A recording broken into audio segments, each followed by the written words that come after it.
Hello, thanks for joining us. With me, Russell Kane and Alan Johnson. Coming up today, we're talking rubbish, which is not a surprise given who we have in today. Dustbin Dave is here. He spends his spare time taking pictures of bins and has just won an award for having the most mundane hobby. Dave, why bins, love? I love the variety of bins, the different shape sizes and where you find them. Ah, great. We'll have a chat about that later. Also today, get this, all of us have more than double the recommended daily amount of sugar. We'll be speaking to our lunchmate MJ, who says it's ruined her life. It even stopped her from leaving the house. By cutting down sugar, she got her life back and lost 8 stone. Also, Dr. Hussein is here to tell us why we should all be reducing the amount we eat. Too much sugar can cause all kinds of health issues. I've got a few simple steps you can take to make a huge difference, whilst satisfying your sweet tooth. Plus, we have got a pop icon in the house. Louise Redknapp is here to tell us all about her brand new single and greatest hits album. Do you like performing naked, Louise? Depends. I'm looking. Yeah. No. It's my favourite song, that. It's a classic banger.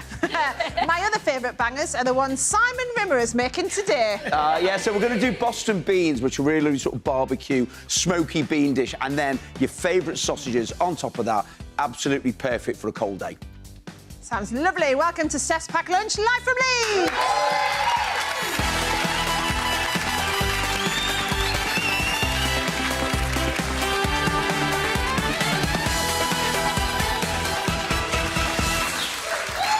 We've got a bit of a theme on today's show because the sugar addiction and obesity crisis in the UK is something that's being talked a lot about at the moment, and our lunchmate MJ is going to be sharing her story with us later, and as we mentioned, Dr. Hussein will be giving tips on cutting back. But related to this is the story suggesting that bringing sweet treats to the office is just as bad as passive smoking. That's according to the boss of the Food Standards Agency. Alan, you were actually Health Secretary, weren't you, when the smoking ban came in? Yes, and when we had the first report on obesity, by the way, of which we've had many more since. Yes, this woman, Susan Jebb, is the head of the FSA, as you say. It's very clever. She's not really suggesting that bringing cakes into the office, which is an act of generosity, is the same as passive smoking. But she's got all the headlines, because what she is saying is actually sugar is just as dangerous as tobacco. Not the sugar you naturally get in fruit. The doctor will be explaining later. That's got all kinds of safeguards built in naturally if you eat an orange. But added sugar, what they call fructose, corn syrup that they add into sticky, horrible drinks that they shove down kids all the time. There is no benefit in that whatsoever. You might get a bit of a buzz of energy, but there's no health benefit in that whatsoever. It's all actually disbenefit. It's all health disbenefit. Cardiovascular disease, heart disease, cancer, type 2 diabetes, all of these are driven by an industry that is out there commercially telling you all this stuff, but not telling you the health dangers. So well done, Susan Jebb, because she's got the headline. Yeah, but what do you think? Go on, Simon. I was going to say, it's the whole thing about being a cheap product, isn't it? You know, when we moved into the world of kind of ready meals and ultra-processed foods, sugar is an incredibly cheap ingredient. I remember reading something a while ago that said 25 years ago, maybe 30 years ago, if you removed items in the supermarket that had added sugar to them, you would do something like 12% of them. Yeah. Now, it will be over 50% of every single thing that's in the supermarket. And go on. You know why that is? Because since World War II, we demonised fat, olive oil, demonised not good fats, not highly processed seed oils. So, of course, once you remove good fats from food, all that's left is to add sweetness to make it more enjoyable. So they've replaced what were probably decent calories with bad calories. I mean, I'm lucky enough to have 4 sort of grandparents in place, so I spend a fair bit of time in nursing homes, right? So I can tell you now, you do see very few smokers in nursing homes. You do not see any obese people. It is a killer. You don't make 90 if you're profoundly overweight. In my opinion, it's as dangerous or more dangerous. But as for bringing cakes in office, come on. Yeah. I'm not inhaling your cake passively, am I? No, but she's got the headline. She's got the headline. But, I mean, I remember once, for a TV show, working with a doctor's surgery, and it was a real heart of the community, doctor's surgery. and all the patients would bring them in cakes and sweets. And they were like, how do we stop this without insulting them? And so they couldn't really find a way around it. And we set up, like, to show them how much sugar they were eating, we set up, like, secret cameras in their office because they were all saying, oh, you know, we hardly eat it.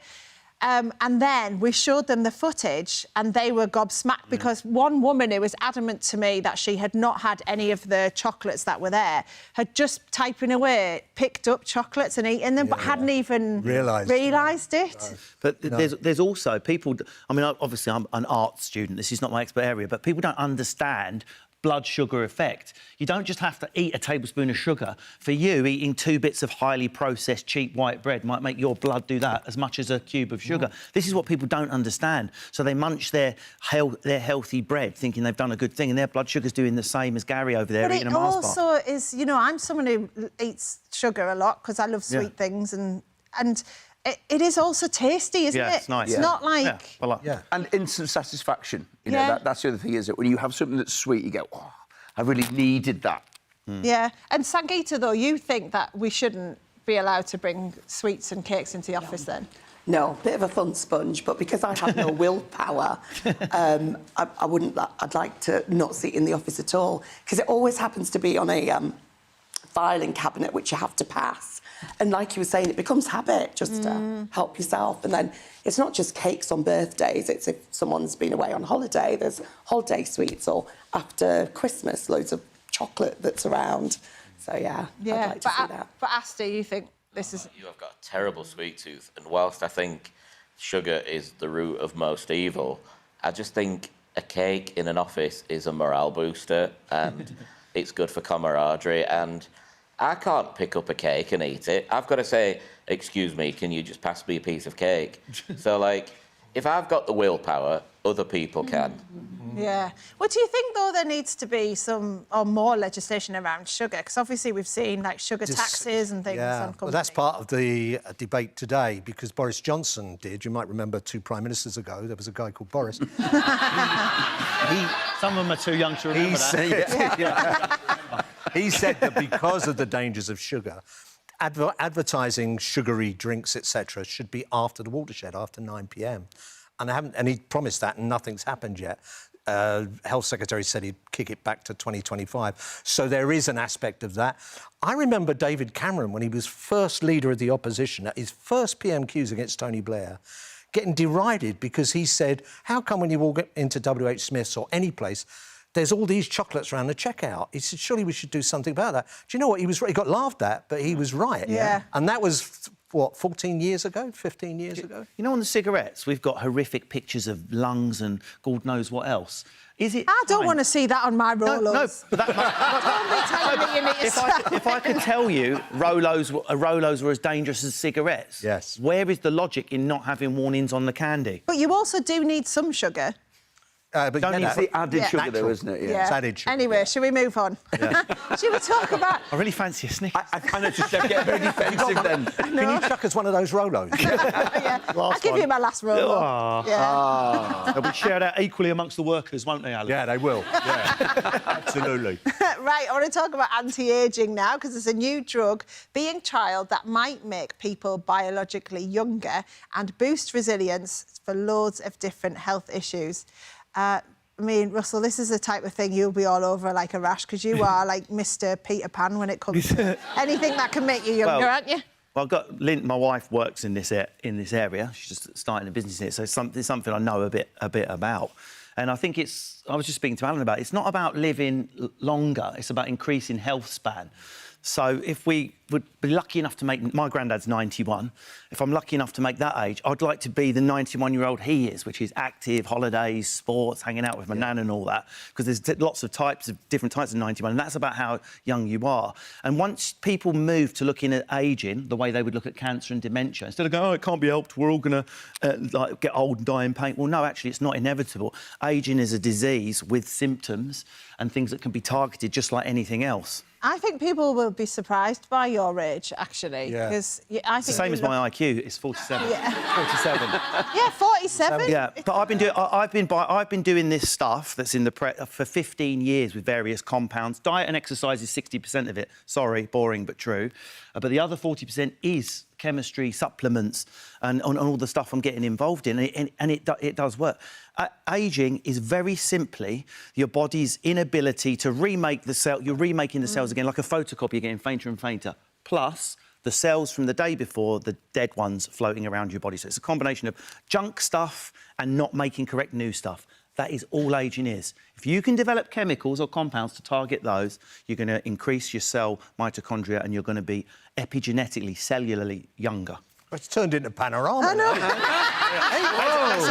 That's it. That's how it works. I don't know.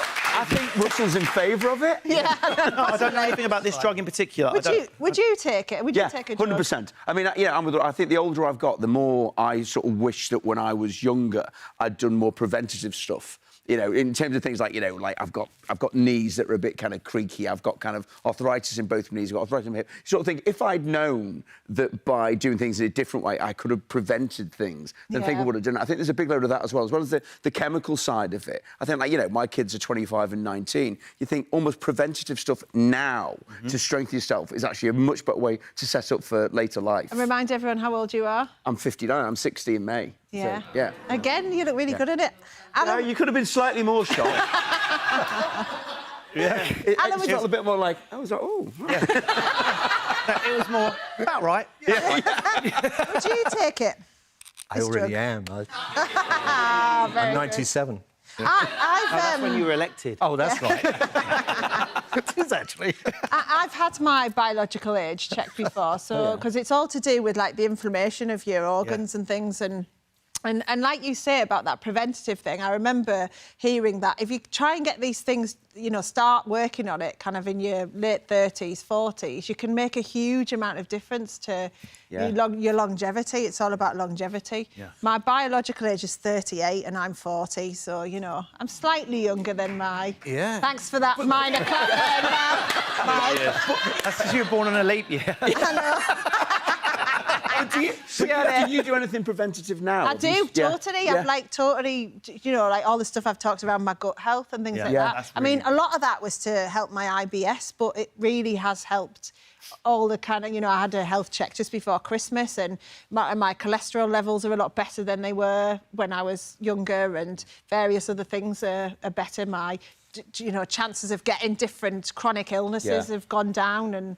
You talk about longevity, and this is where Professor Kane is absolutely spot on here. Longevity's gone up. People are living longer. But actually, the healthy life you lead has hardly changed at all. Yeah, and that's the issue. Yeah. It's expensive as well. From a government point of view, it's expensive to have lots of people who are unwell for 30 years. Yeah. I want to bring Francine in because, Francine, you're in your 70s now, aren't you? What do you think about this idea of taking a drug to make you younger, biologically? I don't think I'd take a drug to make me any younger. As Russell said, it's about making the most of who you are, like your exercise and your diet. And I do take supplements because, as I say, getting all the bones start to creak. So I take my supplements for that. But I wouldn't take a drug to make me younger. If it would prevent illness further on, so as I got older, I wouldn't become ill with different ailments. I think that is the point. I think it is the point to make you younger biologically, not to kind of go backwards in terms of... presenting it in the wrong way. Yeah, that would be our fault. It's the wording. I don't mean the show. I mean how I'm putting it out there. Go on, it's all live on TV. If you take this drug... You just got hit with a zinger. You know, you'll live another 10 years, but if those 10 years you're ill, then what's the point? Yeah. You look amazing, by the way, as well, for the 70s. Whatever you're doing is clearly working. Yeah. As I've told you multiple times in your DMs, Francie. My longevity is in the genes. Right. My grandmother died when she was 102. Wow. My aunt... No, she was 104, my aunt 102, my mum at 96. So we've got longevity in the genes. You might be the last one left on this show then. Francine's packed lunch for like 30 years' time. Right. Now, some people who maybe do need to do a bit of growing up are those classed as Gen Z, you know them? They're roughly people born between 1995 and 2012, because apparently... Most of your staff, yeah. Because apparently they don't check their emails, so employers are having to use social media apps such as Instagram to get in touch with them. I mean, I had to DM Alan today to see if he was coming in. Anyway, our boss here has a really strict rule about this. So our boss doesn't follow any of the team on social media. The idea being that if someone doesn't perform great in work and then you see that last night they'd been out on the drink, then it would influence... you know, what you thought, wouldn't it, and annoy you? I'm ignorant on this, but don't you have to give permission? No. For people to follow you, yeah? To follow you Well, on it Instagram. depends what type of account you've got set up. Most accounts are... Some people are private accounts, but the majority is you could just follow me, I could follow you back. Be nice, Alan. Well, you can come to the care home to visit me. You've caught your staff out with this, haven't you, on some of this? I mean, you had the whole thing, you know, people sort of say, oh, I can't come in today, I'm not well. Then you look at their social media, they've been out, you know, on the lash. But one of my favourite ones is we had somebody who phoned in sick, and then, just unbeknown to them, somebody knew was eating in a restaurant, and this person who worked for us was doing a trial shift at another restaurant and was caught in the back of somebody else's social media. This is why it's a good thing. Yeah. I mean, I do follow everyone who makes the show. I follow Vivek Sharma on social media, and I saw him buying some old cameras at a car boot sale at the weekend, and that's one of them right there. That's our boss. Right, that's you off the show now, Russell. Dixie, you've changed your settings, haven't you? So yeah, for the category A stuff, I keep it quite tight on Instagram because my boss follows me, and I would find it weird if I didn't allow him to follow me, you know. But if I'm doing something that I think may cause some kind of drama... Like what? You're asking me, I'm not going to tell you, am I? Like, if I'm out having a drink and it's got a bit leery, a bit wee, I'll just post that to my close friends group. Do you know what I mean? On your stories. You can always tell because it's a little green circle. And then if you're really up to no good, just do it on Snapchat because it's gone, hasn't it? If I'm on a night out, I'll never post. I mean, you and I went out in Newcastle between Christmas and New Year, and we posted at 6 o'clock in the evening. After 7:30, there's no way we were going to post anything on that night. Do you ever get that then the next day where you wonder if you have posted something? Where you're like, I can see MJ's like nodding along there. You've clearly done that then. Yeah, because you do. You get that kind of fear. No, I think I've just trained myself not to do it. I think because I don't trust myself. But do you follow any of the people who work for you then on social media? Yeah, I do, but not in a kind of like, you know, not in a creepy kind of let's see what they're up to kind of way. I do just sort of out of interest.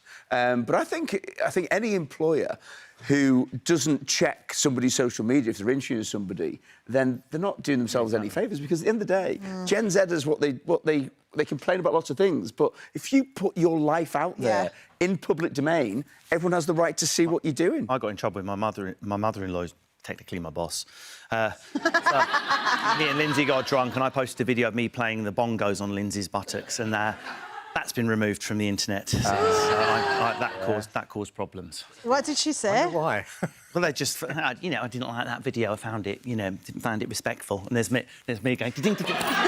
There was some music playing, and we were both drunk. I was just innocently playing bongos on my wife's bum, but apparently that wasn't okay. Could we replicate that with Steph? No, we could not, Alan. Hang on, can we replicate it with you, Alan? No, imagine you picked me.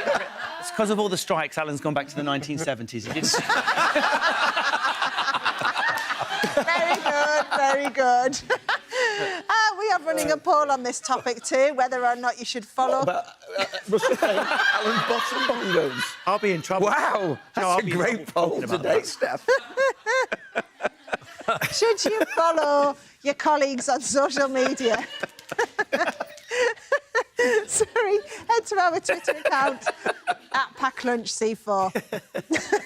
I mean, it follows on very neatly to the next story, actually, about pranks. So, this had me in stitches yesterday. Really? So the BBC had to apologise after explicit noises from an adult film were played during the coverage of an FA Cup match. when the presenters were live on air. So Gary Lineker, midway talking about the sport, you can hear all these noises. And he said they came from a hidden mobile phone which had been taped to the back of the set in the studio. It's really old as well, that phone, isn't it? And then a YouTube prankster called Daniel Jarvis, he's taken responsibility for this, but basically he had the ringtone set as noises from an adult film, so then he just kept ringing the phone, and then it took them about 10 to 20 minutes to work out where it was coming from, so it was going live through all... I mean, So as pranks funny. go... Pretty good. Great. And that was such a boring match. That was the best thing. In the whole coverage. Whoa. Harvey Elliott's goal was the best. Well, I want to know what you're like for doing pranks, though. Have you ever played it? Russell, you must have played some Lindsay and I have a pranks. truce in our house because neither one of us like the revenge hit, so we got truce. Yeah. But over the years, I've done a few. When I was younger, I did one that went... It's not funny, really. It went a bit wrong. So I just got it was, you know, when you're first going out and you've got your mobile phones, your mum's trusting you. I was about 17 He or won't 18. remember that. And, we hanging around the landline in the hall, waiting for a telegram to arrive. And I just got one of my friends to answer the phone with a funny accent like this, saying, "Whose phone is this? We found it in the woods with some underwear," right? Which I thought would be really funny. But my mum hung up immediately and then just called, you know, police like that. So I was in deep trouble for that one. You know, whose phone is this? We found it in the woods. And my mum was like, "That's not funny." And I thought it'd be How's hilarious. now, though, Russell? Alan's going to say, "Can we reenact that scene?" Yeah, with your underwear? How long between you... I your called my mum... mum straight back, but by then, and then I had to face, Oh, I had no. to face Dave the Silverback, my dad Yeah. as well. But I mean, I'm hoping we hear those erotic noises later when Simon's cooking. I'll be doing those. Don't you worry. There's no need for a phone. It's really sees the bins. Rimmer's sausages. Saria, you've had a prank on you recently, haven't you? Yes, my husband, Steph, so bad. Basically, he's got really bad smelly feet and I was complaining all the time. So he was taking me to a gig and he put a pair of his smelly socks in the radiator. And this overwhelming smell. In the car? In the car. And the electric windows, and I'm like, "Put the window down, whatever's that smell, whatever's that smell." And I was like, feeling really bilious, pulled over to the side, and I was like, my eyes was watering. I was saying, "Whatever's that smell?" He went, "I think we've run over a reindeer or something like that." Or whatever. And I said, "Why are you laughing?" And he went, "Well, I've put my smelly socks in the radiator." He says, "Just to get you going." So that's the biggest prank. Did you divorce him? Not that week, but it's still on the cards. Right. Still to come on the show, consumer expert Sonali Shah is here to talk us through the latest strike chaos. Yes, as Russell reminded us just now, hundreds of thousands of workers are going to go on strike on the same day in a few weeks. I've got all the details so you'll be prepared, and I promise you, Alan will not be buying any bongos. Don't buy bongos. Plus, our lunchmate MJ will be sharing her story about the severe sugar addiction that ruined her life, and she'll be telling us about the dramatic moment she knew she had to change. We'll hear all about that after the break.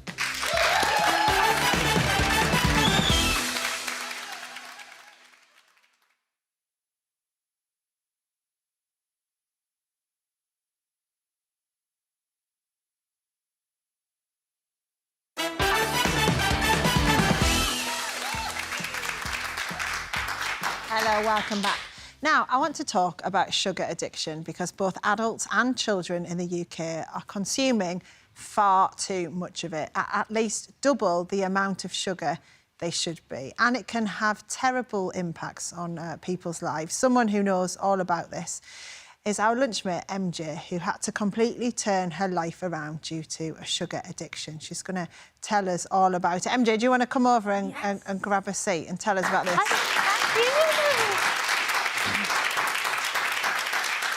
It's knowing you as someone on our show, you know, you're so confident and bubbly, you've always got great stuff to say. I found this story really unbelievable because you have come from a really, really dark place in your life to get to this point, haven't you? So can you just take us back to the beginning when you started having this problem with sugar? Yeah, so I've been addicted to sugary drinks since I was a tiny, tiny kid. I've been addicted to sugar, and I always knew it wasn't right, but I never mentioned it for years to anyone.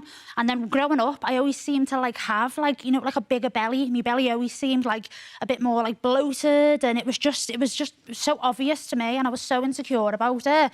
And then when I got to about my early teens, I just started drinking between 5 or 6 sugary drinks a day. It got to a point where I was hiding my cans, like getting cans of sugary drinks and folding them up and hiding them under the bed because I knew it was wrong, but I felt so ashamed. And when you've got an addiction, you go to the end of the world to just get your fix. Yeah, and what was it, do you think that addiction was about? Do you know? Did you have any idea, like, why you were so Yeah, I think because obsessed I've with drinking battled with stuff? depression all my life. I've suffered with depression since I was a tiny, tiny kid. And I think I just latched onto the sugary drinks just to fill a void. I just needed something to fill that void up. And it wasn't just the sugary drinks as well. I was binge eating. My binge eating addiction turned into late night. I was ordering takeaways at 3 or 4 o'clock in the morning. Online, I was firing up the laptop at 3 or 4 o'clock in the morning, typing in on the message requests to the delivery drivers, like, please park up the street. So my dad wouldn't hear who I was living with at the time. It just got that bad. Yeah. And then I'd eat the food, run in, and then I'd go outside to the bins, take the rubbish out the bin bags, put the pizza boxes in, and then put the rubbish back on top, and then just run in like it never happened, and then sleep all day because I was just tired. I had no energy. I was suffering palpitations, dizzy spells, and then that led to agoraphobia, and I never went out the house for 6 months. Goodness. So you you were your dad's carer as well, doing all of this. So you had all of that responsibility as well as battling with your own addiction, and it also meant you put on a lot of weight and you lost your confidence in yourself, didn't you? And I went up to 17 stone there, and I look back at them photos, and it's me, of course, but when I look in my eyes, I'm lost. I just don't see myself, and when I look at that, I know what I was going through. Like, here on my body, you can see, like, the stretch marks and stuff, and, I mean, I've still got them, but now I wear them with pride. I always say to everyone, they're my battle wounds. And that's what it's been, hasn't it? It really? has been battle wounds. So I went up to 17 stone and just lost all my confidence. And tell me about, you mentioned there about the agoraphobia. So you literally didn't leave the house then? For 6 months. But what's mad, my dad was going through agoraphobia at the same time. My dad's battled with depression and COPD since before I was born. That's a lung condition, COPD. Yeah, he was a heavy smoker. I remember when I was little, he was like, I used to do dancing, and he'd be waiting outside with a cigar. So, it was always obvious that he was such a heavy smoker. And then he developed COPD when I was a tiny kid, and then it developed into depression. He had a lot of mental health issues, and it's crazy. He actually passed away. There he is. Yeah, Stephen. you lost your dad, didn't you? He died 3 years ago. This week is the anniversary, so... Yeah. But he got to see me. He got to see me turn my life around. He got to see me kick the sugar addiction in, go outside, get back on stage, because I was always a confident kid, but when you have these addictions and these battles, it doesn't half change your life. Yeah, so what did you do? What was the trigger, if there was any, to get you to turn your life around then? So when I was drinking all the sugary drinks and the binge eating and stuff, I was having dizzy spells, and I tried to go out one day. My dad would always just say, please just try and go out, try and just do something, get your life back on track. And I always wanted to make him happy because we were both going through mental health, agoraphobia, severe depression.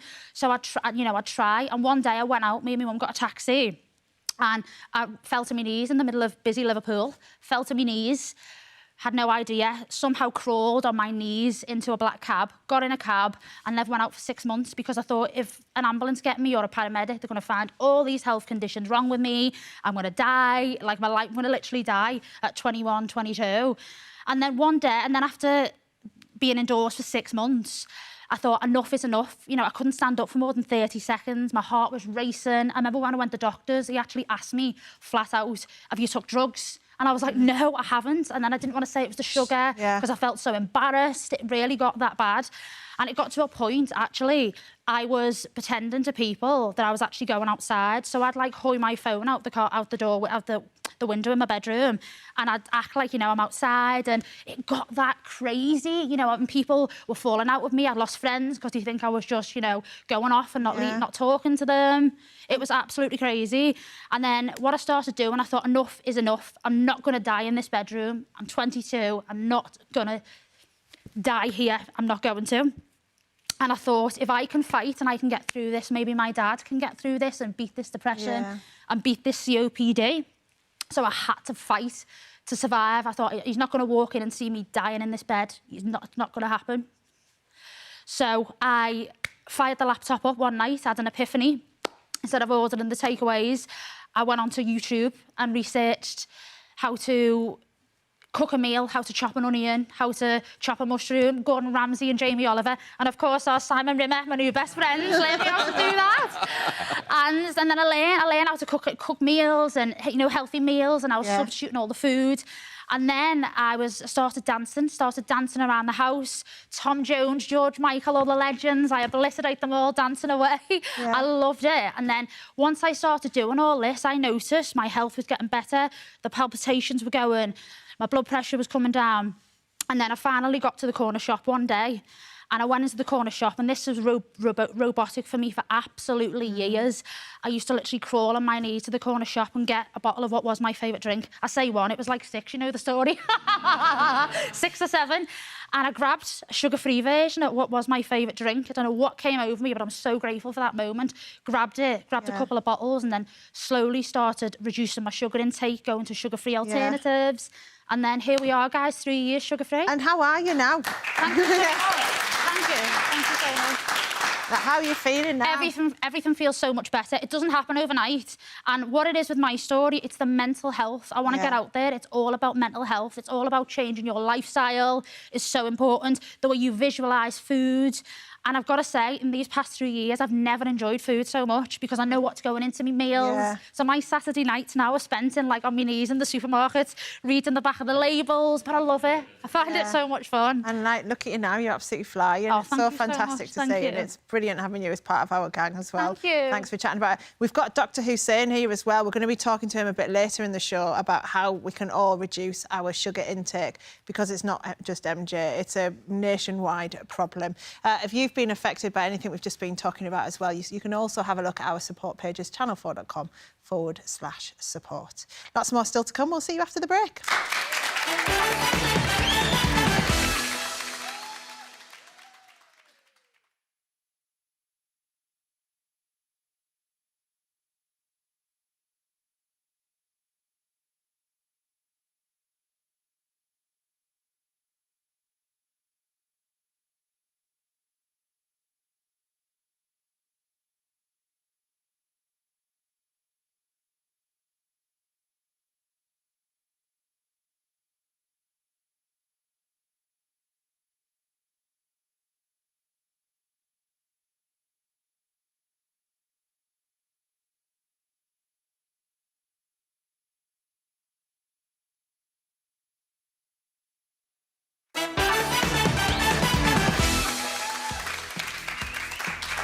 Hello, welcome back. I believe there was a bit of a technical error during the break there, and everyone at home saw us behind the scenes during the break when we thought we were off camera, but fortunately we were just bringing the bins out. They didn't see what we normally do. Unfortunately, it didn't involve a mobile phone playing something out strapped to the chair. Anyway, let me tell you about what's still to come on the show.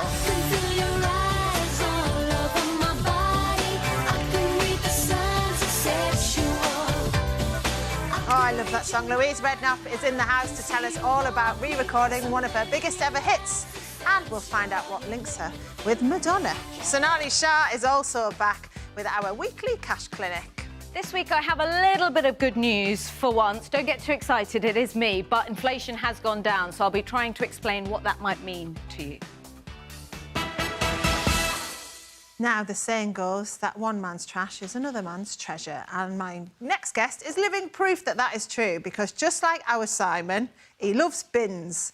Dave Clark, also known as Dustbin Dave, loves taking photos of his favourite ones. He's just been awarded the Anorak of the Year from the Dull Men's Club. Which celebrates people with mundane hobbies. I always think it's a bit rude to say that, because actually I love chatting to people who are really interested in stuff. And your bin fascination goes to a whole new level, doesn't it? What started it?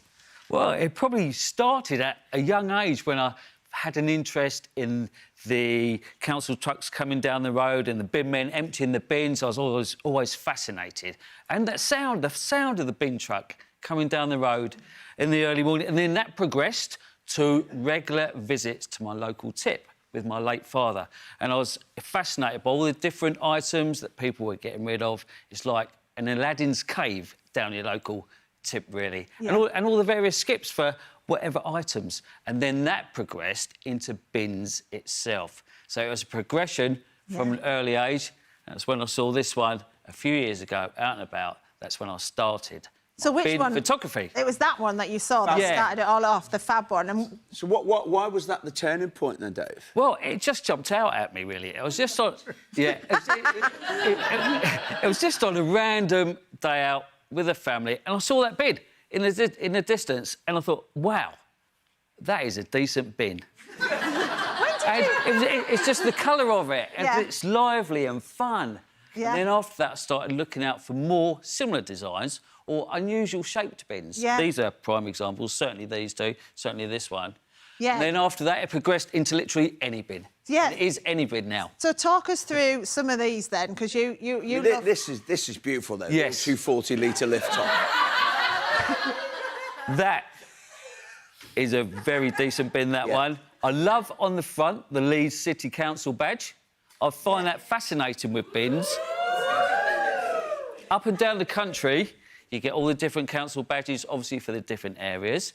And that one, in our area, the green is for recycling. I presume it's for recycling here. But in other areas, you can have a blue bin for recycling. Yeah. And a slimmer design of the wheelie bin. See, I have a problem with that, because I was telling Dave before that when I moved into my house, because the previous tenant was a lady with special needs, so she had a big bin. But where we are, then they don't give you bigger bins, so they just swapped mine. So they took my 240 away and moved to the smaller 180, which is tragedy. like... It's decent, but, you know... Yeah, that's right. I was in fact, this morning, I was dragging one of those out down the street. If you'd have seen me on camera this morning, watching the bin men going, please don't go without my bin! And the wheelie bins, they can double up for anything. I've used them for tables, I've used them for a windbreak, I've even used the handles to dry my washing on.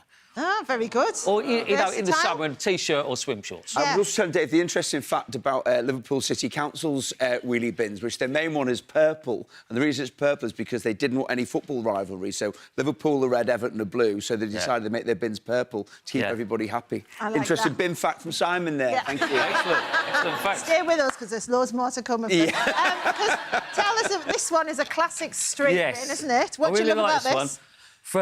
I love the paintwork on this one, for starters. I love the gold lettering. That clearly stands out. That's very smart, very sleek, and, yeah, it's just the paintwork and the openings. With bins, I love the openings. This has obviously got the 4 on each side. It varies, and it's just... It's a good weight as well. I think it's a very nice bin, that one. Yeah, I like the openings. I've always felt there's a slight design fault with them. I always felt that the lip on the front should be slightly bigger, so that if you've got something that can slide in, that's it. That would be... But colour-wise and texture, they've got a nice feel. That looks really good. Yeah, as you say, especially the texture. Yeah, it is. Yeah. It's really nice. Yeah. Anyway... This one looks cool. Yeah. Where's this one then? Well, this one grabs your attention straight away, doesn't it? Especially for any younger viewers out there.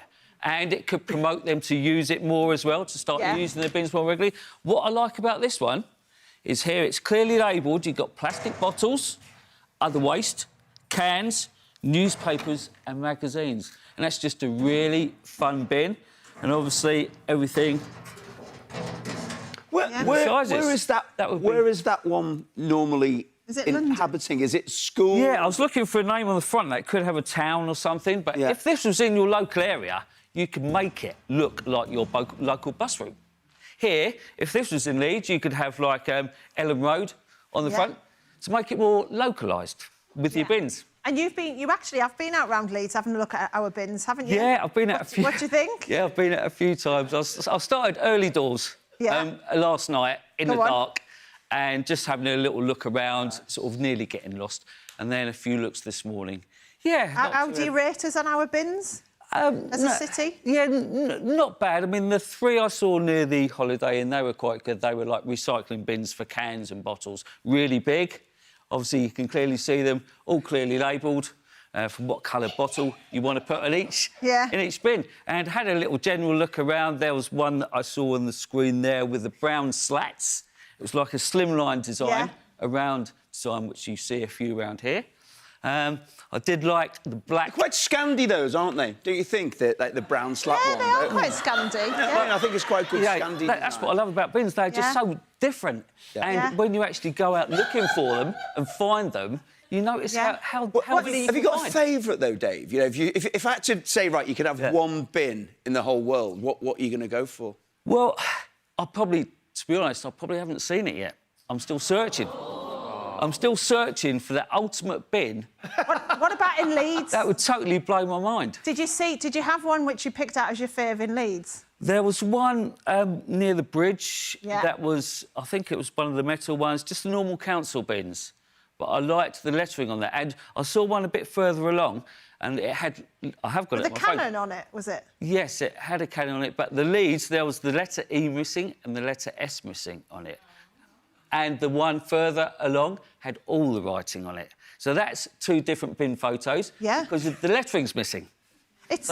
Every bin photo is different and every bin is unique. Yeah, this is one of Simon's favourite days. Any chance he can to talk about bins. And, like, literally, you've never been happier than you are today. No, well, you know, Dave and I chatted about, obviously, my love affair with the Continental S1100 galvanised, which is the king of all bins. If you've got a bit of time at home now, just Google that.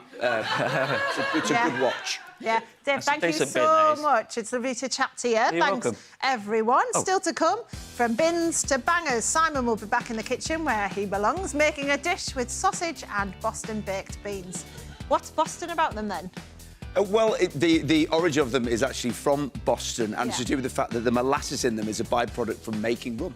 Oh, that sounds exciting. Plus, Louise Redknapp is here to tell us about her new single, designing a new fashion range and returning to the West End to play a traditionally male character in Grease, Teen Angel. That's right after the break.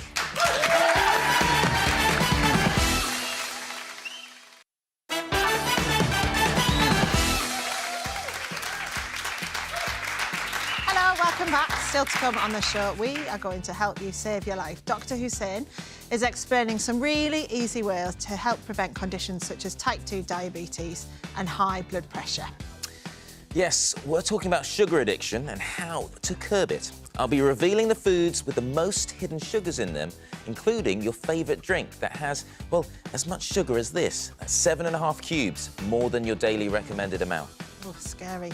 And she's the right kind of sweet. Our consumer queen, Sonali Shah, is here with a cracking way to save a few quid on staying warm. I'll be telling you about the shop doing 25% off winter clothes for men, women and children, everyone, until Sunday. Lovely. And Simon's also warming us up with his good old beans and sausage, apparently, but it's more to it than that, isn't there? Yeah, it's just a really nice winter warmer. Boston baked beans, so they're sort of barbecuey, really, and then whatever your favourite sausage is perfect with them. Lovely. All that's still to come. First, it's time now for a chat with music icon Louise Redknapp. She hit the charts in the 90s as part of R&B group Eternal and went on to have an amazing solo career with 4 studio albums. 30 years on, she's still going strong with a brand new single and a greatest hits album as well. Before we catch up, let's take a look at some of her hits. Everyone's going to want to dance. Just telling you now. Let's see it.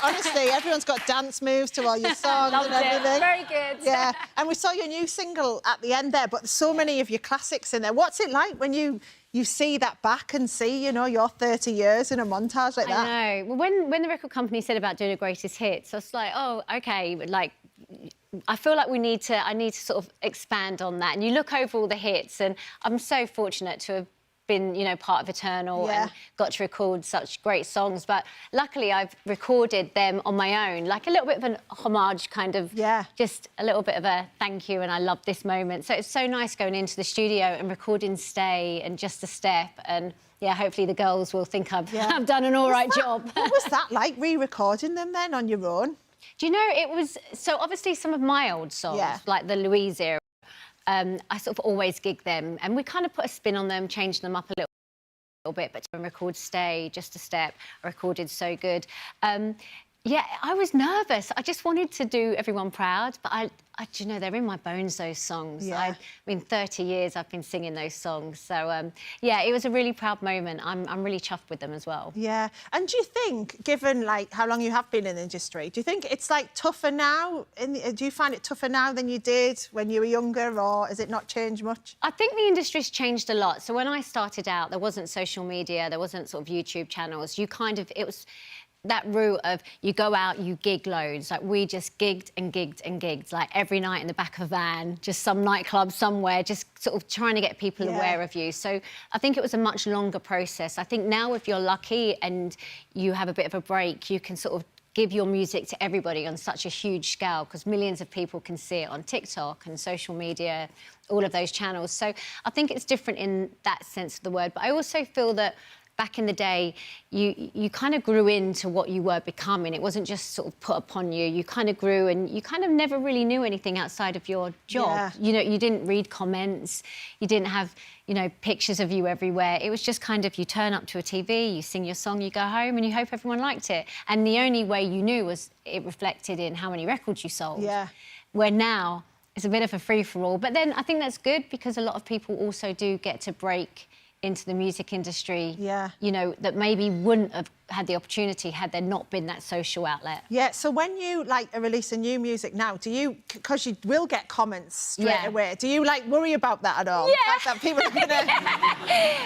Yeah, I do. I sort of, like, scroll down a few and think, OK, they're OK, I'll keep going. Oh no, I'm not looking anymore. Yeah, I mean, you do have to... I'm a human being, of course. I don't think anybody doesn't get hurt or if they read negative stuff. But at the same time, I always sort of stick to doing what I love to do. And with Super Magic, which is the new song, I really wanted to put new songs on the greatest hits. I didn't want it just to be...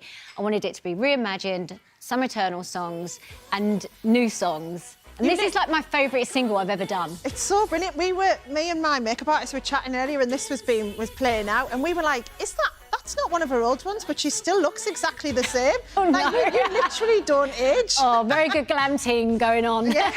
Nothing to do with me. But yeah, it was so nice getting to do Super Magic. It's so up my street musically. I love, like, Prince, Janet Jackson vibes, and the label management really said to me, OK, just throw what you want to throw at this. Yeah, so... you can tell you're really enjoying it, innit? I love it. Is it now, because obviously you've got teenage sons as well, because that's obviously another audience that you wouldn't have had when you were younger. What's that like with them watching you? Oh, bless him, there he is, my big boy. Yeah, do you know what? The big one's kind of coming out of the age of being embarrassed by what I do. The young one's fine, as long as he doesn't have to play any part in what I do. Like, so he is proud. And now and again, I do hear, like, one of his mates got in the car the other day and went, oh, my mum really likes your new song. And I was like, oh, thank you, Kester. That's very nice to hear. And I just see Bo, like, side-eye me. And if we're going into the school, because it's on the radio quite a bit at the moment, which I'm chuffed. So I listen on the radio. I'm like a fan. Like, I put it on, and if my record comes on, I'm like, oh, I'm so excited. And he's like, turn it down when we drive into the school. Do not have it on if we go into the school. Yeah, so normal teenager, Am I right in thinking, because obviously we mentioned about Naked as well, and you've re-recorded that for the album. Am I right in thinking you feel a bit cringe looking back at some of the songs like that you've done? It's just when you get to a certain age and I'm standing there, so the original's on the album as well, so it's like a double LP, and the new version, which we've changed up. And when I'm doing the vocals, I'm like, you make me feel naked. You know, you just get to that stage in life where you think, I just wouldn't sing those lyrics anymore. Like, oh. But yeah, no, do you know, it's all about the video naked. It was just that whole Oh my era. God, I still sing those lyrics all the time. No, like we were, Susan, we were like, it's not cringy. Oh, I love this. And actually, when I do a gig and Naked comes on and that kind of whole beginning, like literally everybody knows the words. Yeah, they do. The whole audience like, way. Yeah, that must be so nice for you as well. You're also doing Grease, aren't you? Yep. Yeah, so going you're into Grease. Yeah, and your part in that's interesting. 'Cause Yes. You're playing a role that's normally played by blokes, aren't you? Oh, honestly, Steph, so when I said to my mum, oh, I'm going to do Grease, she went, you'll make a lovely Sandy. It's like, Mum, Sandy's at high school. I can't play a girl at high school. I'm not playing Sandy. Yeah. She went, oh, OK. Yeah, so basically Teen Angel, always been played by a guy. And they sort of spoke to me about it and said, we'd really like a new take, something you want to do with it. So, yeah, I thought it was just interesting that the way, like, we're moving on now. Yeah. Different roles are coming up and we're getting different opportunities. So I've decided I'm going to play my Teen Angel a little bit J-Lo in Vegas. Oh, yes. I'm going all out. She's going to be God, as I can totally see that. sassy as you can get in the West End. So I go into Greece on the 2nd of June. 2nd of June, I always get the dates wrong, which is the same day that the album comes out. You can pre-order the album, but it actually comes out the 2nd of June. So it's going to be a big day for me. Yeah. As you've got loads going on, is there anything you haven't done yet that you really want to do in life then? Do you know what I'd love to do? I'd really love to get onto the other side of our industry, and I'd love to get into... I'd love to direct and produce, or produce more like a West End show, something new. Do you know, just bring something, just keep on moving theatre forward, and I've got so many ideas, so I'd really love to get on the other side of the camera, so to speak. Please say you're still too early. You'll be like Madonna doing it at 65. Oh, if people still buy my tickets, I'll be there. I know. Brilliant. Madonna, I can't wait to go and see her. I know, it's amazing, It's going to be isn't it? incredible. Yeah. Well, good luck with everything, and thank you so much for coming in for a chat as well. Louisa's new single, Super Magic, is out now, and the Greatest Hits album is out in June. But as Louise said, you can pre-order it. Still to come, we'll find out exactly why an argument in India lasted over 70 years, which is nearly as long. Actually, it's longer than nearly as long as Alan's been alive. And I've forgotten how old you are again. What are you now? 72? 72? 26. And we'll find out what stresses Russell out the most in our roundup of today's top stories. Plus, after the break, Dr. Hussein will be here to tell us the very real impact sweet treats are having on our health. He'll be giving us the simple and small steps we can all take to cut down on our sugar. See you in a mo.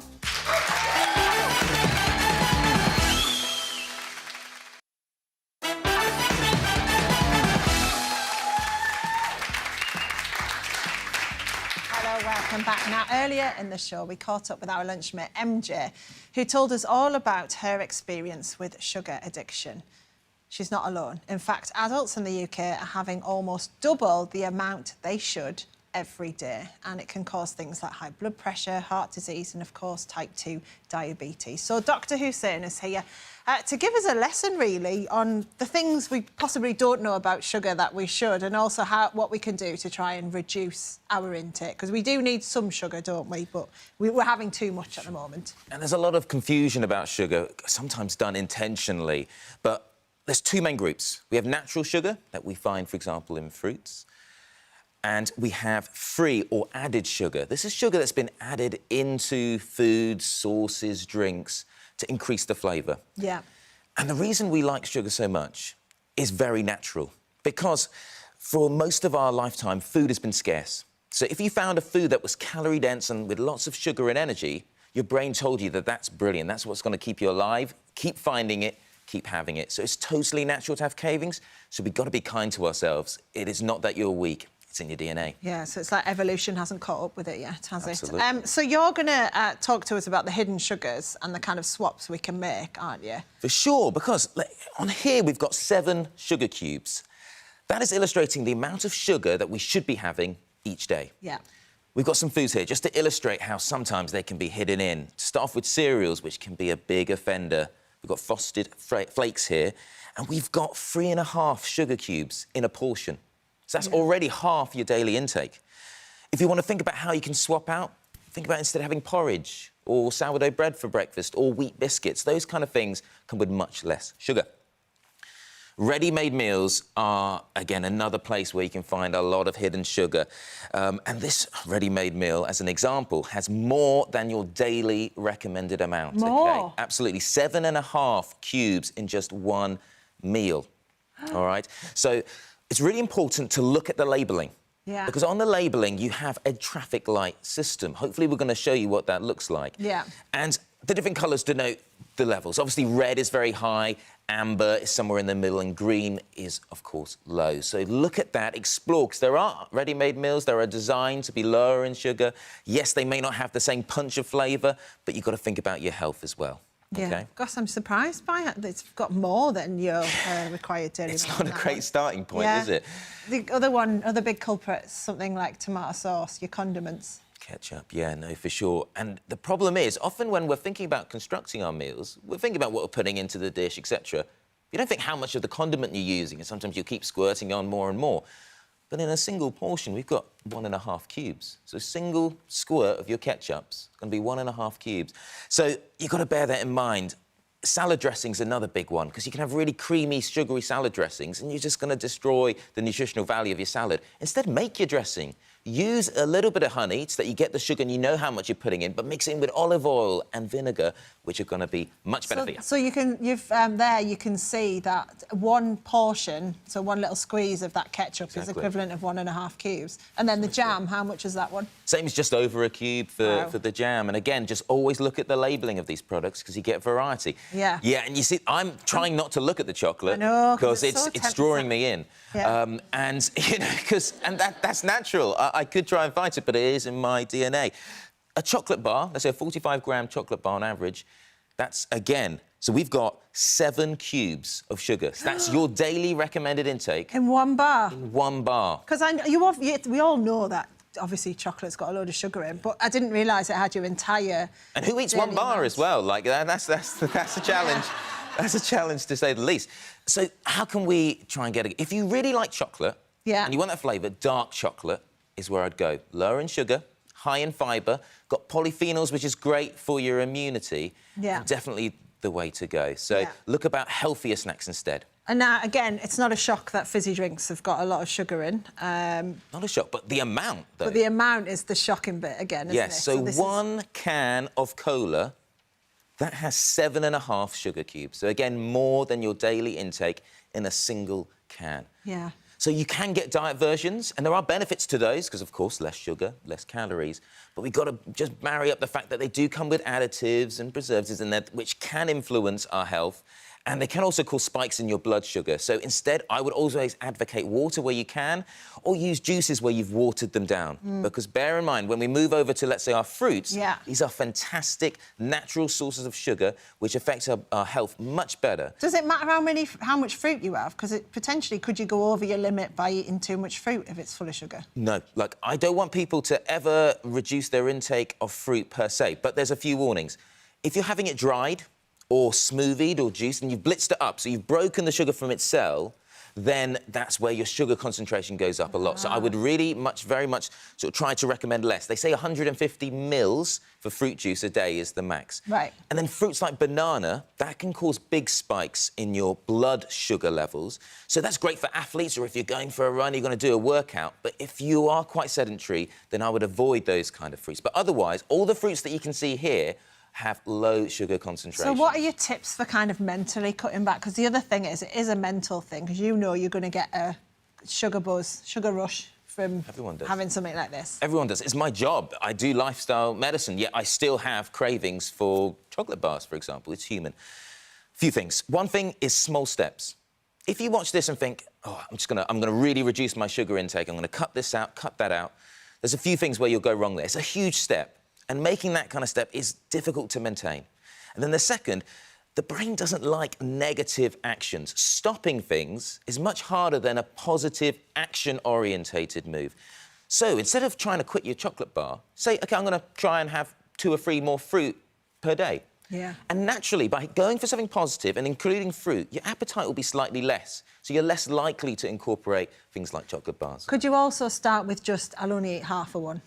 Precisely, that's another one. Yeah, Just to go for slowly those get you small to the gains. fruit. Yeah, start with 3/4 of one. Yeah. You know, just do it small. Sometimes people feel that's unambitious, but it's what's sustainable, because you want to try and do this for the rest of your life. This isn't going to be a month job. No. This is going to be a lifelong thing. Because it is, you know, it's key to our health, isn't it, for so many things. Absolutely, because with willpower, just the final thing, willpower is not a skill. It's a sort of commodity that we have each day. So use it wisely. Don't spend the whole of your sort of morning and lunchtime being really, really strict on yourself, and then, you know, you have a blowout in the evening. Just be kind to yourself. Sometimes, if you really do want something sweet, yes, go for it, but just try to keep it in the back of your mind. Really good advice, Doctor, as ever. Thank you very much. Right, we've got lots more still to come after the break. We'll see you in a moment.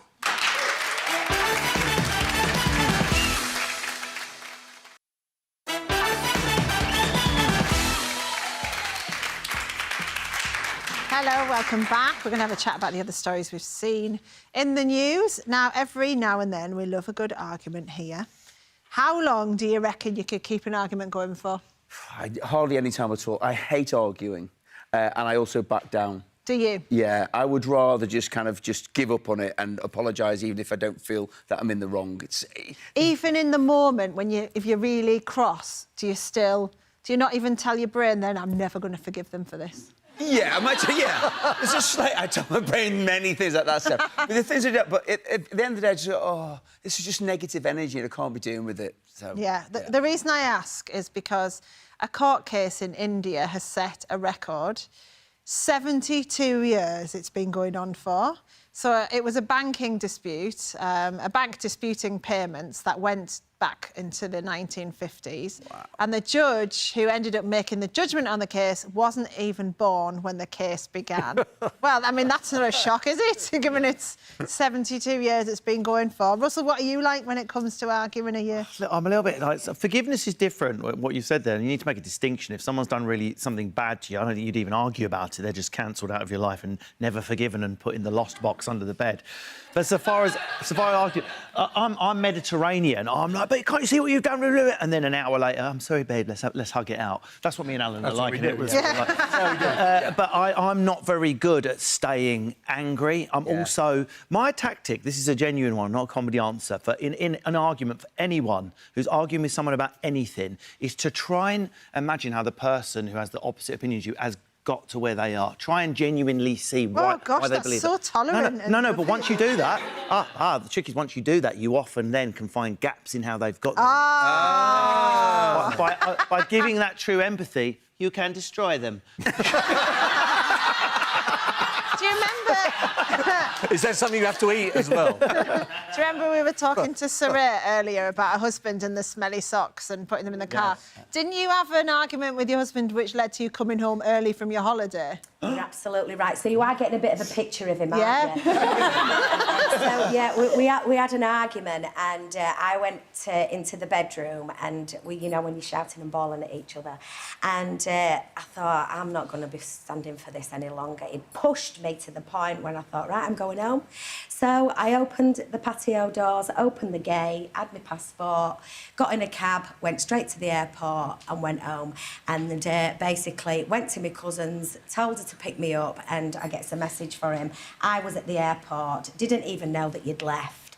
And I went, tough, I'm never speaking to you again. And I think it took about a week and a half, and I met him at the side of the motorway, Steph, and said, hello. Are you all right now? Yeah. Well, we're still on. I think, I do bring it up now and again. Saying about that divorce, Next thing she said was, what's that smell coming out of the car? You bring all them back up, don't you? Yeah. Imbal, you hold grudges, don't you? Yeah, I'm a big fan of grudges.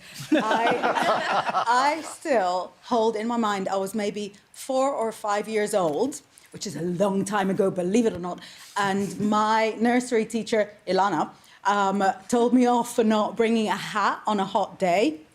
Years later, I was doing my A-levels, and I had a maths tutor, and when I walked into his house, I could hear a whiff of Ilana, and it turned out that he was her son. And I was coming into their house for the tutoring every single week, never said hi to her, never met her eye, and I'm still not totally OK about it. Oh, my God. Just because she was trying to protect you and get you to put your hat on. Just because she was questioning my fashion sense. Yeah. goodness. Well, can you imagine how stressed you'd be if you were arguing like in Baldo's or for over 70 years like they were in the courts there? Well, a poll has revealed the top 10 things we get stressed out about, from leaky roofs and being late for work. There's loads of things that set us off in a rotten mood, aren't there, Russell? You've got a few from this poll. Yeah, you hit the main two there, the leaky roof, late for work. But drivers who cut in front of you? Yes. Public transport running late? Well, public transport running, the shock would wipe you out. People messing up the house when you've just tidied it? Yes. Losing house keys, that's a real trigger for me. I'm quite a calm, gentle person, but house keys I really do boil over. Unexpected visitors knocking at the door. I think that's a southern thing. You northerners love it, didn't you? Yeah, Come in, Barry. yeah. Come and stay for a week. It's OK, except unexpected visitors in a police uniform is a bit of a stressful situation. Don't bring your personal life in again, Alan. And also, this one for me, I fell out permanently with someone I was at college with because of this, finding washing up left in the sink. It's there is a disrespect to other people living in the house. You're telling me you don't respect me if you leave washing in the sink. Still angry. Yeah, clearly. I mean, you got up out of the chair to tell us that. It was the same guy that told me to wear a sun hat. I've never forgiven him. Brilliant. Right, I'm going to head over to find out what's happening in the consumer world now in our cash clinic with journalist Sonali Shah. Bit of news on inflation. Yeah, inflation is, of course, that measure of how the prices of all the goods and services we're buying is going up. The latest inflation figures came out this morning, and they show there's been a slight dip from 10.7% in November to 10.5% in December. And the smallest of dip. Yeah, that's why I'm grateful for good news, but there are caveats, and I'm being a little bit cautious because it's still stubbornly high and it's still close to that 40-year high that we've been talking about over the last couple of months. And sometimes people can think when they hear the headline, inflation's come down, it doesn't mean prices have come down. No, it means they're not going up as fast as they were. Yeah. And so it's really important. The rate at which it's increasing. Yeah. Has slowed down ever so slightly, and that's it. Yeah. And that's why I think, and what it's due to, that slight drop is diesel prices have gone down by 16 pence a litre, petrol prices have gone down by 8 pence a litre, so that's sort of bringing it down. But actually, food prices in that year to December went up 16.8%. Oh, wow. So food price inflation is above that average inflation figure. Yeah.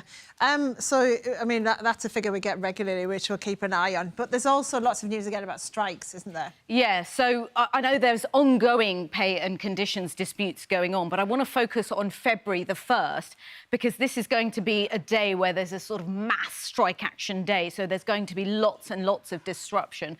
So if we start with train drivers are going to go on strike on Wednesday the 1st and Friday the 3rd of February. That's after union bosses rejected a pay offer from the companies. And the striking drivers are from two unions, ASLEF and the RMT, and the walkouts will affect 15 rail companies. Then you've got teacher strikes. The largest teaching union, the NEU, says that teachers in England and Wales will go on strike on the same day. And I know there are strikes in Scotland going on. They'll also be striking on that day. Do you know if that includes nurseries? Just personal interest. It says teaching, yeah, it might, well, if they're a member of that union. Right. So it depends on your nursery whether they're a member of that union. And I know nursery teachers, a lot of them aren't a member of the same union as primary schools. And then the third one is civil servants. I say third one, includes 100,000 civil servants, which crosses 124 government departments, and then look at all... Yeah. It's a bit of a shocker. So things like museums, you've got driving test centres, airports, ports. I mean, it's... Yeah. And the reason why we're mentioning this is so that you kind of know this is going on, so you can forward plan. I think that's the key, don't you think? Yeah, and there'll be that... I mean, there's a whole mix of museums and all sorts in there as well, aren't they? Like debt management offices. So it might slow things down a bit if you've got, them dealing with an issue that you have. And if you've got children and if they're off school, you need to know whether you can take time off. And there is something called dependent leave that you can take, which you're entitled to. Parental leave, everyone sort of knows about, but you've got to be with an employer for about a year before you can take parental leave. And both of those you don't get paid for, so you just have to sort of discuss it with your employer. If you do want to be paid for it, I guess you could take paid holiday, but then that's a day out of your holiday. The other solution, I would say, is try and work from home, and if the kids are at home, stick them in front of a movie and actually work so that sort of everyone's a winner and you're not losing out on a day's pay. I know lots of people are going to say, yeah, that's all well and good, but my employer isn't that flexible. I still think it's important to know your rights, because actually that conversation where you politely remind someone of your rights can be the start of a bit of a culture change, I would say. If the train strike, for example, is impacting you, if you've already got train tickets, you'll get a refund. Yeah, you're entitled to a full refund. There's 24,000 schools and education centres that could be affected by this strike. And what schools have been told is you have to prioritise vulnerable children coming in and the children of emergency workers and critical workers and things like that. So that, you know, do check with your school or nursery. We've mentioned prepayment meters a couple of times. Yeah, so we've had the news that Britain's largest energy supplier, British Gas, has promised to stop remotely switching customers to prepayment on their existing meters this winter until they ask for it. So what we've been hearing about is households being switched from monthly bills to prepayment on the smart meter that already exists. So, you know, without suppliers needing to go into their home. So British Gas have said, look, we're going to stop doing that. What they haven't said, though, is that they haven't committed to actually stopping that forced instalment of smart meters that we've been hearing about. We know that magistrates have been giving permission to certain suppliers to go into people's houses to put in a smart meter. They haven't committed to that. But, you know, the key thing, I think, with all of this is that energy suppliers cannot disconnect your gas or your electric if you miss a payment. They have to give you 28 days. And they have to have given you a plan that you can stick to in terms of trying to pay them back. And then if you still can't after 28 days, they can write to you and say, look, we want to install a smart meter. You know, there are Ofgem rules and there are other rules as well. Last week, Citizens Advice revealed that 3.2 million people were living in cold and dark homes because they ran out of credit. And what they think is some prepayment customers are maybe self-disconnecting and they're not talking about it. So my thing would be, if you cannot afford your bill, I know it can be really tough to admit it, but talk to someone, talk to your energy supplier in the first instance. As part of this announcement, British Gas said they have pledged an extra £10 million for any vulnerable customers on prepayment that need help, so that you've got to come forward. On that note about staying warm, you've got a deal of the week. Yeah, some winter warmers at Sainsbury's, 25% off. So if, you know, if jumper's £20, it will go down to 15 for men, women and children, and that's until Sunday. And it's a delivery fee, but if you go in and click and collect, it's free. Yeah, amazing, Sonali, thank you very much. Right, time for some bangers and beans. I am. So what we're going to make some delicious Boston... Oh, hello. Some delicious Boston beans. So the reason they're called Boston beans, as I said before, is because we use treacle or molasses in them, which is a byproduct of making rum. They're a dead simple thing to do. Pretty cheap because we're using tin beans, which are really inexpensive. So what we've done, first of all, your favourite sausages, whatever you want. They could be cheap ones, expensive ones. They could be veggie ones, because everything else in this is veggie. So seal off your sausages and then take them out of the pan. And that is such a nice thing to do. So that when seal off doesn't mean cook them? No, because they're going to cook further through in the bean. I mean, you can do if you want. If you wanted to do this in two different ways, you could batch cook the beans. I always sort of think in times of hardship like this, batch producer is a really good thing to do. So for this recipe, you could do 6 times the amount and then freeze down, in which case then you would cut your sausages off fully and then just fold them through. So we've got all our fat in there. And I always think as well, when you're cooking things, look at different ways that you can get flavour out of it. So what we're going to do with our onions, rather than slice them or chop them finely, I'm just going to cut them into wedges, and I've left the core on the base of them so that they hold together. And when the pan is nice and hot, which it will be because we've just taken our sausages out, then just lay them down in a single layer so we get some good colour on the sausages. If the gas is on. It's made a couple of weird noises. Just while you're doing that, I should say, tomorrow our cost of living clinic is back, and this week we're going to focus on the price of being single. So if you're living alone and you're worried about your bills, or you're unsure if you whether or not you qualify for single-person discounts or benefits, then do get in touch with us. Send us your questions, steph@packlunch.tv, and we will answer them tomorrow on the show. Oh, so you want a hot pan? It's just gone off again. It is. I'm just going to give it an extra couple of feet, if you don't mind. Who likes raw onion? Me? Yeah. So, what you want to do, hot pan, so you want to seal these. So basically what we're doing is you want to char them, you want to sort of almost burn them, so you're just getting another flavour, because this is all about having sort of barbecue-y flavours. It's on. It's on. So as they're cooking, then what we've got, a little bit of chilli. If you don't want them to be too hot, then just take the seeds out. I actually quite like that heat, so always leave the seeds in so you get the extra flavour in there. So you slice all of that, pop the chillies in there as well. Also chuck in a little bit of garlic, and we cook that away. And then everything else really is sort of store cupboardy, which is another reason that I like this as a dish. So the garlic goes into there, and just cook that out. So you're going to cook this out for 5, 6, 7 minutes or so. Then, into our mixing bowl, we have the sugar, which was just discovered is the devil. We then have some ketchup that we've just discovered is the devil. And then we put in some treacle, which we just discovered is the devil. Then we have a little bit of vinegar into there, and then we have some smoked paprika goes into there. Dr. Hussein's going to rugby tackle you out of the kitchen.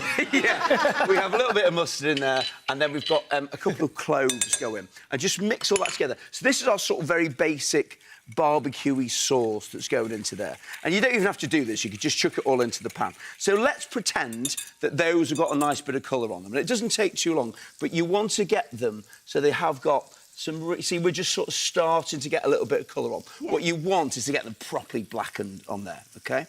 Would you eat this, Steph, do you think? Is this something you would cook? Is this your kind of thing? Something I would cook, no. Something I would obviously, yes. Yeah. Can I just put a shout for all the amateur chefs who might want to try this? Please wash your hands after chopping chilies. I learnt the hard way. It's very painful if you don't do that. Seriously. It's weird. Even after all of these years, I will still do things like I'll then sort of... I won't do the toilet thing, but certainly I'll still rub my eyes. Oh. You know, it's a thing you do, isn't it? You just do it all the time. Honestly, chili injuries. Yeah, many. So, get to this point. Let's pretend that those are nicely charred. Then what we do, we just scoop all of this beautiful sauce, goes into there. How many cubes? What you want to do is just let that evil sugar do its business and just caramelise slightly. Is that classed as added sugar, then? Yes. It is added I was just added sugar. I was just trying to hope in some way that... There is no way around it. It really, really is. However, on a balanced diet, then you sort of think, as long as you haven't had 4 chocolate bars and you haven't eaten kind of like 14 bowls of cereal. Yes, and it's spread around. This is a meal, isn't it? That's not all going to one person. Exactly that. And then stir this around. And what you want to do, you want to let this cook out a little bit. And it is less than your daily allowance. Sorry, just proportion. They're all panicking, you see, in the gallery. So. Could you, in all seriousness, could you swap it out for like a honey and dial down the sweetness if you were on a health kick? Yeah, you could. I mean, I think things like, you know, you could do it with fresh tomatoes rather than with ketchup. You could add honey into it. So, yeah, you can certainly sort of play around so you've got more naturally occurring things. But again, it's then that hard balance. I think it's a hard balance when we're in times when people are trying to save money. Those things are more expensive. Yeah. The reality being, you know, we've got cheap tin beans there, we've got cheap ketchup, we've got cheap treacle. So, again, on one hand, maybe it could be slightly more healthy, but this is really cheap. That's what someone was saying to me at the food bank. They were saying that, because I was saying, there's, you know, like jam's a big thing that they give out in the food bank. And I was saying, God, but it's not a lot of nutrition in that. And they went, no, but this is, like, tough times. Exactly that. Like, they need to food more than anything else. Yeah, exactly that. So we cook that, and then you cook that for about 20 minutes or so. And you... Oh, it's good. Hello. Filthy. I feel like Gary Lineker's phone could play right now. So what we get some of these lovely sausages, and we get some of the delicious bits of onion in there. So those are all kind of lovely big... I've not seen you that passionate since you saw that bin, that green You honestly do love bins, though. It's part of the reason why we wanted to get to Spin David. I genuinely do. And then he was great, a bit of sour cream on the top. And a wedge of lime so you can cut through some of that sweetness on there. What kind of beans are the cannelloni? So I did butter beans and cannellini beans, so a bit of the two. But it could be anything. If you've got kidney beans or mixed beans sitting in your cupboard and you think, what am I going to do with them? This is a perfect dish to do it with. Russ, this is against everything that you believe in food-wise, but what you do like food-wise is things that taste nice. Beans are great for nutrition. They're cost-effective. They're full of protein, gut health. You know, I'm a bean fan. Yeah, I mean, I eat... Yeah, but it has been. I knew. But as I said it, Very good, Steph. I knew you were going to do that. Don't choke on that sausage. But I would say the key to this is, when you make it, is take your time letting those onions get really nice and charred, because that gives a great base flavour to everything that you're going to have. I'll have a little dig into that. Nice? Wow.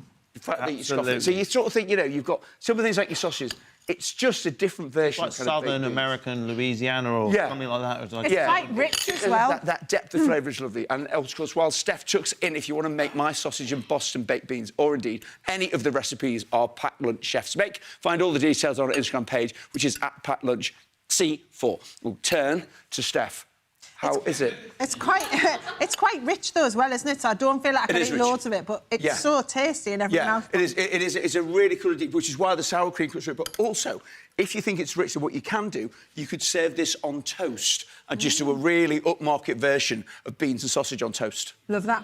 Very good. Right, that's your lot for today. On tomorrow's show, comedian Paul Merton and his wife Suki Webster are popping in to talk about their new show.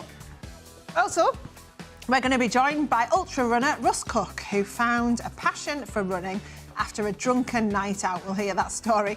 And if you want some fitness inspiration, our reviewer Nelly is back to give us a rundown of the best fitness apps out there that won't cost you a penny. Simon, you're going to be back. What are you doing tomorrow? I'm going to do beautiful rhubarb crumble tomorrow using Yorkshire rhubarb. Lovely.